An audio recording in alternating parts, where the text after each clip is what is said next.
الرحیم لقد کان لکم فی رسول اللہ اسوۃ حسنہ قال رسول اللہ صلی اللہ تعالی علیہ وسلم ان اعظم النکاح برکۃ ایسرہ مؤونۃ صدق اللہ العظیم وصدق رسول اللہ صلی اللہ تعالی علیہ وسلم۔ آئیے سب سے پہلے ہم اور آپ مل کر انتہائی عقیدت و محبت کے ساتھ گنبد خضرا میں آرام فرمانے والے آقا حضور رحمت عالم نور مجسم دائی حلیمہ کے حلیم، امت کے غمخوار، ہم غریبوں کے غم گسار جناب احمد مجتبی محمد مصطفیٰ صلی اللہ تعالی علیہ وسلم کی بارگاہ مقدسہ میں درود و سلام کا تحفہ پیش کرے پڑھے باواز بلند اللہم صلی علی سیدنا و مولانا محمد مبارک وسلم صلاۃ و سلام علیک یا رسول اللہ صلی اللہ تعالی علیہ وسلم۔ اللہ تعالیٰ کا بے پناہ احسان و کرم کہ اس کی خاص توفیق سے ہم اور آپ تمامی لوگ آج مومن پورہ محلے میں سجائی گئی شادی کے مبارک موقع پر اللہ رسول کے پاکیزہ ذکر کی اس پاکیزہ محفل میں حاضر ہے۔ دعا ہے مولا ہم سب کی حاضری کو اپنی بارگاہ میں قبول فرمائے۔ حالانکہ میں سمجھتا ہوں کہ اس محفل کے حوالے سے محلے میں بتایا بھی گیا ہوگا، ملنے والوں سے کہا بھی گیا ہوگا، مگر پھر بھی کنڈیشن یہ ہے کہ گنتی کے چند لوگ آئے بیٹھے ہیں۔ اللہ کا قرآن کہتا ہے وَتَعَاوَنُوا عَلَى الْبِرِّ وَالتَّقْوَى وَلَا تَعَاوَنُوا عَلَى الْإِثْمِ وَالْعُدْوَانِ۔ لوگوں اگر کسی کی مدد کرنی ہے تو نیکی اور بھلائی کے کام میں مدد کرو، برائی کے کام میں کسی کی مدد مت کرو۔ مگر معاشرے کا مزاج یہ بن گیا کہ کوئی بھلائی کے کام میں کسی کی مدد نہیں کرتا۔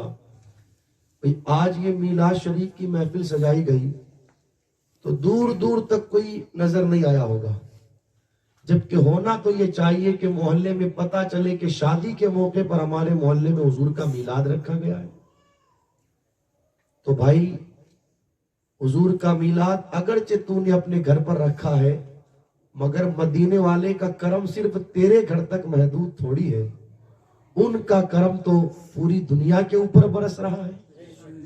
میلاد تو نے رکھ لیا اچھی بات، مگر تیرے گھر پر دری میں بچھاؤں گا، مائک میں لگاؤں گا، اسٹیج کا انتظام میں کرواؤں گا، گدے میں بچھواؤں گا، ان گدوں کے اوپر جو چادر بچھائی جائے گی وہ میں اپنے گھر سے لے کر کے آؤں گا، یہ ہونا چاہیے۔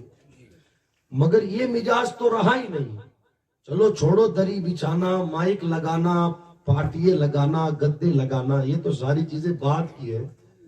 لوگ یہ سب کچھ نہ کر سکے تو چلو ٹھیک ہے نہ کریں، مگر کم سے کم محفل سجائی گئی ہے تو محلے میں سننے کے لیے آ جاوے۔ ایسا نہیں کہ سارے ہی سو گئے، سب جاگ رہے ہیں۔ کوئی فلمیں دیکھ رہا ہوگا، کوئی موبائل چلا رہا ہوگا، کوئی گانے سن رہا ہوگا، کوئی فیس بک پر نیتا گیری کر رہا ہوگا، جیسے وہی الیکشن میں کھڑا ہوا ہے۔ 2-4-5 گروپوں سے میں بھی جڑا ہوا ہوں، تو صبح سے شام تک ایسا لگتا ہے جیسے کوئی کام دھندا ہی نہیں ہے، بالکل فری ہو گئے، کوئی لینا، ارے جو کھڑا ہے وہ جانے اس کا کام جانے، تیرا ایک ووٹ لگنا ہے، لگا کے آ جانا، ختم بات۔ پورے دن لے کر کے لوگ پنچایتیاں بیٹھے ہیں، تجھے کیا کرنا؟ تو کمانے کے لیے جا، گھر پر کھانے کا آٹا نہیں، تو گاؤں بھر کی پنچایتیاں کر رہا ہے۔ ماں باپ بیچارے پریشان ہیں، دوائی کا پیسہ نہیں، تو پورے گاؤں بھر کی پنچایتیاں کر رہا ہے۔ یہ لوگوں کے حالات، یہ لوگوں کی کنڈیشن ہے، یہ لوگوں کی کیفیت ہے۔ ہونا یہ چاہیے کہ بھلائی کے کاموں میں، نیکی کے کاموں میں ایک دوسرے کی مدد کرے۔ مگر پتہ چل جائے نا کہ ابھی جے پور سے ناچنے کے لیے لڑکیاں لے کر کے آنی ہے تو 10 گاڑیاں لگا دیں گے لوگ، میں لے کر کے آؤں، جیسے کوئی تاج محل لے کر کے آنا، اور بھاگتے پھریں گے ادھر ادھر۔ یہ کیفیت ہے لوگوں کی۔ سمجھے دوستو، سمجھے، کسی کی مدد کرنی ہو تو نیکی کے کاموں میں مدد کریں، گناہ کے کام میں کسی کی مدد نہ کریں۔ اس لیے کہ جو کوئی کسی کی نیکی کے کام میں مدد کرتا ہے ثواب نیکی کرنے والے کو تو ملتا ہی ہے، جس نے اس کی مدد کی ہے اللہ اسے بھی ثواب عطا فرماتا ہے، اور اگر کسی نے کسی کی مدد گناہ کے کام میں کی، اس کا عذاب گناہ کرنے والے کو تو ملے گا ہی، جس نے مدد کی ہے اس کو بھی اس کا گناہ ملے گا جس نے اس گناہ میں مدد کی ہے۔ تو سمجھ میں آ رہی ہے میری بات؟ پہلا پیغام یہ، میں نے قرآن مقدسہ کی آیت کریمہ کے حصے کی تلاوت کی، اس کے تناظر میں چند باتیں عرض کروں۔ اللہ قرآن میں ارشاد فرماتا ہے لَقَدْ كَانَ لَكُمْ فِي رَسُولِ اللَّهِ أُسْوَةٌ حَسَنَةٌ، لوگوں تمہارے لیے اللہ کے رسول کی زندگی ایک بہترین نمونہ ہے۔ انسان کو اگر اپنی زندگی گزارنی ہو، اپنے زندگی کے معاملات کو انجام دینا ہو، اور وہ یہ سوچے کہ یار اب کروں تو کیا کروں، کسے اپنا آئیڈیل بناؤں، کس کی زندگی کو، کس کے طور طریقے کو سامنے رکھ کر کہ میں اپنے اس کام کو انجام دوں، پریشان ہونے کی ضرورت نہیں۔ لَقَدْ كَانَ لَكُمْ فِي رَسُولِ اللَّهِ أُسْوَةٌ حَسَنَةٌ، بندے تو مدینے والے کو آئیڈیل بنا لے، ان کی زندگی کو اپنے سامنے رکھ اور اپنے معاملات کو انجام دیتا چلا جا، کام بھی ہوتے چلے جائیں گے، قدم قدم خدا رحمتیں بھی نازل فرمائے گا۔ اب سوال یہ پیدا ہوتا ہے کہ اللہ نے قرآن میں بیان فرمایا تمہارے لیے اللہ کے رسول کی زندگی ایک بہترین نمونہ۔ اب سوال یہ پیدا ہوتا ہے کس چیز میں حضور کی زندگی ہمارے لیے نمونہ ہے؟ کیا صرف نماز پڑھنے میں؟ کیا صرف روزہ رکھنے میں؟ کیا صرف زکوٰۃ دینے میں؟ کیا صرف حج کرنے میں؟ ہم اور آپ تو یہ سمجھتے ہیں کہ شاید کھانے پینے میں، نماز روزے میں حضور علیہ السلام کی زندگی ہمارے لیے نمونہ۔ آپ نے دیکھا ہوگا کئی مرتبہ لوگوں نے دسترخوان لگا ہوا ہے کھانا کھانے کے لیے، بیٹے سبزی زیادہ ڈلوا لی اور روٹی چور لی، پیٹ بھر گیا۔ اب کہا بھائی میرا پیٹ بھر گیا، تو سامنے والا کہتا ہے سنت کر سنت۔ کیا کہتا ہے؟ مطلب کیا؟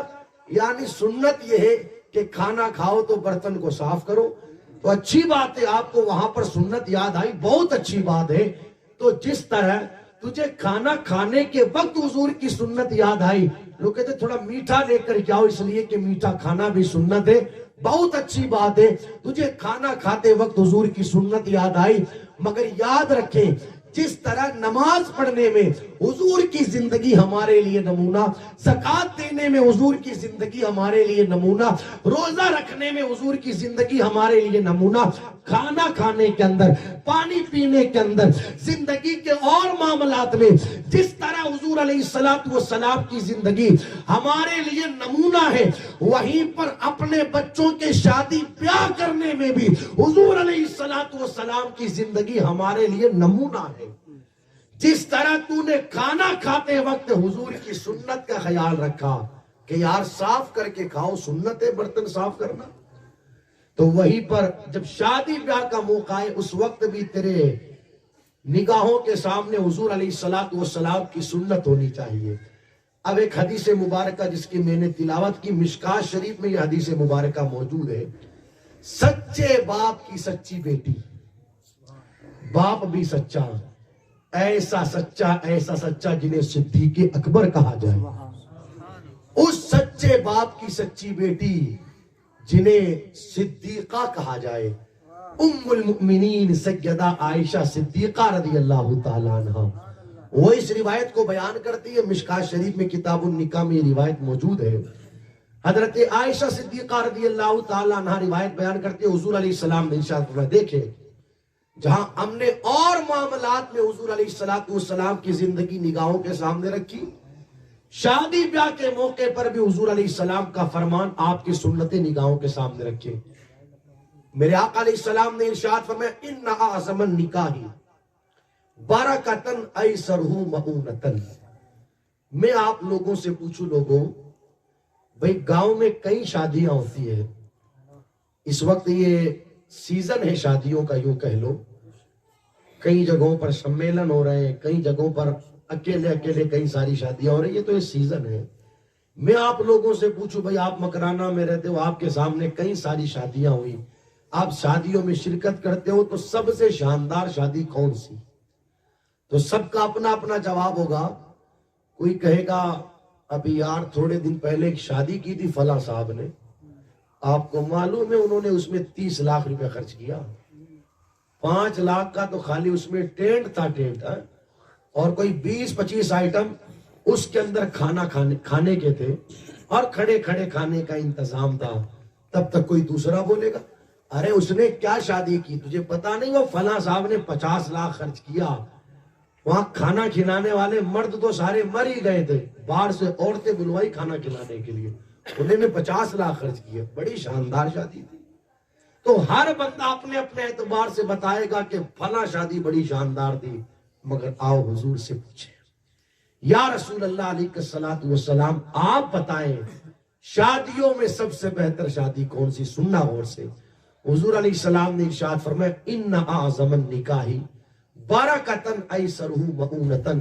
لوگوں نکاحوں میں برکت والا، شادیوں میں برکت والی شادی وہ ہے کہ جس کے اندر خرچہ کم سے کم کیا جائے. سبحان اللہ. کیا فرمایا؟ وہ شادی سب سے شاندار. حضور علیہ السلام فرما رہے ہیں جس شادی میں خرچہ کم سے کم کیا جائے. ہم تو یہ سمجھتے ہیں کہ جس شادی میں خرچہ زیادہ سے زیادہ ہو وہ شادی شاندار، مگر حضور علیہ السلام فرماتے جس شادی میں خرچہ کم سے کم کیا جائے وہ شادی سب سے شاندار. اور ایک دوسرے مقام پر میرے آقا علیہ السلام نے ارشاد فرمایا لوگوں نکاح کو اتنا آسان کر دو، اتنا آسان کر دو کہ بدکاریاں مشکل ہو جائے، زنا کرنا. مگر آج کیفیت یہ ہے کہ لوگوں نے شادیوں کو اتنا مشکل بنا دیا کہ گلی گلی، محلے محلے، گاؤں گاؤں، شہر شہر بدکاریاں عام ہو گئی. اس لیے کہ شادیاں مشکل ہو گئی. 5 لاکھ روپیہ نہ ہو تب تک کوئی شادی نہیں کر سکتا، 7 لاکھ روپے کا انتظام نہ ہو تب تک کوئی شادی نہیں کر سکتا. بچیوں کی عمریں 20-20، 22-22، 25-25، 30-30 سال کو پہنچ جاتی ہے، گھروں پر شادی کے انتظامات نہیں. اب کرے تو کیا کرے؟ نفس شیطان سب کے ساتھ لگا ہوا ہے. خدارا عمریں گزرتی رہی، ہوتا یہ ہے کہ شیطان کے بہکاوے میں آ کر کئی مرتبہ قوم کی بیٹیاں اپنا قدم غلط اٹھاتی ہوئی نظر آتی ہے. یہ کیوں ہو رہا ہے؟ اس لیے کہ لوگوں نے شادیوں کو مشکل بنا دیا. جبکہ میرے آقا علیہ الصلوۃ والسلام ارشاد فرماتے لوگوں نکاح کو آسان کرو. اور ایک بات بتاؤں میں آپ کو، اصل نکاح جو ہے نا، اصل نکاح اس پر تو صرف 3000 یا 3500 روپے خرچ ہوتا ہے. کتنا خرچ ہوتا ہے؟ اصل نکاح جو ہے بھائی، مہر سمجھتے ہو؟ مہر کتنے کا بنتا ہے؟ کتنے کا؟ کہیں 3000، کہیں 3100، کہیں 3500، یہی ہے نا پورے گاؤں میں. یہ ہے اصل نکاح. جس پر 3000-3500 روپیہ خرچ ہوا، باقی تو نے وہ جو 8 لاکھ کا قرضہ کیا وہ کہاں خرچ کیا رہے؟ اس کا تو شادی سے کوئی تعلق ہی نہیں. اپنی طبیعت کو خوش کرنے پر تو نے لاکھوں روپیہ خرچ کر دیا. اصل نکاح تو یہ تھا کہ بھئی لڑکی کا جو مہر تھا وہ مہر دیا جاتا. یہاں تو 3000-3500 خرچ ہوا. اس کے علاوہ جو کچھ خرچ ہوتا ہے اس کا نکاح سے کوئی تعلق نہیں. تو آپ دیکھیں نکاح تو بہت آسان ہے، بہت سستا ہے. یہ دوسری چیزیں ہم نے نکاحوں کے اندر، شادیوں کے اندر داخل کر کے خود شادی کو مشکل بنا دیا. بہت آسان ہے نکاح. میرے آقا علیہ الصلوۃ والسلام نے ارشاد فرمایا برکت والا نکاح وہ ہے کہ جس نکاح میں خرچہ کم سے کم کیا جائے. میری گزارش ہے دیکھو جس بندے کی جو حیثیت ہو اس حیثیت میں وہ کام کر لے، اس میں اس کا دنیا کا بھی فائدہ ہے، آخرت کا بھی فائدہ. دیکھو وہ باتیں مشہور سی ہے نا کہ جتنی چادروں اتنے پاؤں پھیلائے تو ہی ٹھیک ہے، ورنہ نقصان کے سوا کچھ نہیں. آج 4 دن کی واہواہی کے لیے کسی نے 5 لاکھ روپے بیاج پر اٹھا لیا اور خوب بنایا گوشت، روٹی، بریانی اور کھلایا قوم کو خوب، اور لوگوں نے کہا واہ واہ واہ کیا شادی ہوئی ہے کہہ کر کے چلے گئے. اب وہ 5 لاکھ لوگوں نے تو واہ واہ کر دی، اب وہ چکانا کس کو ہے؟ اب تیری 10-15 ہزار روپے کی تنخواہ، تو 5 لاکھ روپے جو بیاج پر لے کر گیا اس کی قسطیں بھرے گا یا اپنا گھر خرچ چلائے گا؟ حالت یہ ہوتی ہے کہ لوگ جوانی میں بیاج لیتے ہیں، بوڑھے ہو جاتے ہیں مگر لیا ہوا بیاج چک نہیں پاتا، اور بیچاری آنے والی نسلوں کے لیے وہ لیا ہوا پیسہ بوجھ بنتا ہوا نظر آتا ہے. میں اسی محلے کے کئی گھر آپ کو بتا دوں، لوگوں نے بیاج پر پیسہ تو اٹھا لیا مگر چک نہیں پایا تو ان کو زمینیں دوسروں کے نام کرنی پڑی۔ ایک بچی کا گھر بسانے کے چکر میں 10 لوگ 20 لوگوں کو لوگوں نے بے گھر کر دیا۔ کہ یہ حالات نہیں ہے معاشرے کی؟ کس نے کہا تجھ سے اس طرح پریشان ہونے کے لیے؟ بھائی نکاح کیا ہے؟ آپ مجھے یہ سمجھاؤ کیا ہے؟ امریکہ سے کوئی فارمولا آیا ہے کیا؟ کوئی نکاح کیا ہے؟ بھائی نکاح کیا ہے؟ سمجھو، بولو ذرا، بولو پتہ نہیں کیا نکاح کیا ہے؟ حضور علیہ السلام کی سنت کیا ہے؟ زور سے بولو، نکاح کیا ہے؟ حضور علیہ السلام کی سنت۔ مسواک کرنا حضور کی سنت، سر پر امامہ شریف لگانا حضور کی سنت، بیٹھ کر کھانا کھانا حضور علیہ السلام کی سنت، بیٹھ کر پانی پینا یہ بھی حضور علیہ السلام کی سنت، 3 سانس میں پانی پینا یہ بھی حضور علیہ السلام کی سنت۔ یہ ساری سنتیں ہیں، سمجھ میں آ رہی ہے؟ تو جس طرح یہ سنت ہے اسی طریقے سے نکاح سنت ہے۔ تو اس سنت کو ادا کرتے وقت اتنا پریشان ہونے کی کہاں ضرورت ہے؟ یاد رکھنا، سنت کسی کو پریشانی میں ڈالنے کے لیے نہیں ہے، سنت لوگوں کو پریشانیوں سے نکالنے کے لیے۔ سنت کسی کو پریشانی میں ڈالنے کے لیے نہیں، سنت تو لوگوں کو پریشانیوں سے نکالنے کے لیے۔ اس کی ایک مثال دوں، ایک انسان کے انتقال کا وقت ہے، بڑا کٹھن وقت ہوتا ہے جب کسی کی روح قبض ہوتی ہے۔ ایک طرف تو جان کو نکلنا ہے، دوسری طرف شیطان کا حملہ۔ شیطان باپ کی شکل میں آوے، ماں کی شکل میں آوے اس بندے کے پاس اور آ کر کے کہے تو کلمے کا انکار کر دے، تجھے پیاس لگی ہے میں پانی پلاتا ہوں، تجھے بھوک لگی ہے میں کھانا کھلاتا ہوں، کر دے کلمے کا انکار۔ کتنا سخت ترین لمحہ ہے، انسان کی روح قبض ہونے والی ہے اور ادھر گھر والے پاس میں بیٹھ کر کے اسے کلمہ پڑھا رہے ہوتے ہیں کہ اس کی زبان پر کلمہ آ جاوے، کلمہ آ جاوے۔ کتنی پریشانی کا وقت، مگر آئے حضور علیہ السلام کا فرمان سنے۔ میرے نبی نے ارشاد فرمایا، جس بندے نے میری سنت مسواک کو اپنے لیے لازم کر لیا، اللہ تعالیٰ مرتے وقت اس کی زبان پر کلمہ جاری فرما دے گا۔ پتا کیا چلا؟ سنت لوگوں کو پریشانیوں سے نکالنے کے لیے، کتنی بڑی پریشانی میں بندہ گھرا ہوا تھا مگر سنت کی برکت سے پریشانی سے نکلا یا نہیں نکلا؟ سنت کی برکت سے زبان پر کلمہ جاری ہوا یا نہیں ہوا؟ تو سنت پریشانی میں ڈالنے کے لیے نہیں، سنت پریشانی سے نکالنے کے لیے۔ یہ بات کلیئر ہو گئی؟ سنت پریشانی سے نکالنے کے لیے۔ اب نکاح بھی حضور علیہ السلام کی سنت۔ جن کے گھروں پر شادیاں ہوتی ہیں پوچھو ان سے جا کر، 5 مہینے پہلے وہ ٹینشن میں آ جاتا ہے، وہ اس کا بدن اس کا چلتا ہے بس زمین پر، دماغ تو پتہ نہیں کہیں اور ہی رہتا ہے اس کا، کہاں سے انتظام کروں، کدھر سے لاؤں، 50,000 ادھر سے لیے، 20,000 ادھر سے لیے، 1 لاکھ ادھر سے لیے، 10,000 ادھر سے لیے۔ اس طریقے سے کیا بنانا ہے، کیا نہیں بنانا، سامان کہاں سے لانا ہے، کیا انتظام کر، 5 مہینے پہلے ٹینشن ہو گئی۔ شادی کر دی، خیر، اب شادی سے پہلے تو 5 مہینے پہلے ٹینشن ہوئی تھی، اب شادی کر دی، اب شادی کے بعد جب تک پیسہ نہ چکا دے تب تک ٹینشن ہی ٹینشن۔ ایک دن میں کوئی 70 بار تو اسے جھوٹ بولنا پڑتا ہے۔ اب جس کو 20 دن کا نام لے کر کے 20,000 روپے لے کے آیا وہ اب بڑے ہی نہیں، اب وہ فون پر فون کرے ادھر سے، اٹھاوے نا۔ اب اس نے بھی سوچا ایسے نہیں اٹھائے گا، 2 گھنٹے کے بعد نئے نمبر سے فون کیا، سوچا کسی اور کا آیا ہوگا، اٹھا لیا۔ اس نے کہا کیا رے تو میرا فون اٹھاتا نہیں؟ ارے وہ موبائل سائلنٹ تھا، ارے وہ کیا بتاؤں، وہ موبائل بچے کے پاس تھا، وہ چارج میں لگا ہوا تھا۔ ایک دن میں 10 20 50 مرتبہ بندے کو جھوٹ بولنا پڑتا ہے، اور یہ کیفیت جب تک پیسہ چک نہ جاوے تب تک بندے کی رہتی ہے۔ نہ راتوں کو نیند آوے، نہ دل کو قرار ملے، اور کیا نہیں کرتا اس لیے ہوئے پیسے کو بندہ چکانے کے لیے۔ اللہ اکبر، 5 سال 10 سال لوگ اپنا گھر چھوڑ کر، بیوی بچوں کو چھوڑ کر، شہر کو چھوڑ کر دوسرے ملکوں میں پڑے رہتے تاکہ کیسے ہی لیا ہوا پیسہ ادا ہو جائے۔ کہاں کس نے تھا تجھ سے دوست کہ تو اس طرح پریشانیوں میں گر جا؟ بھئی حضور علیہ السلام کی شریعت نے تو نہیں کہا نا کہ تو پریشانی میں آ جا۔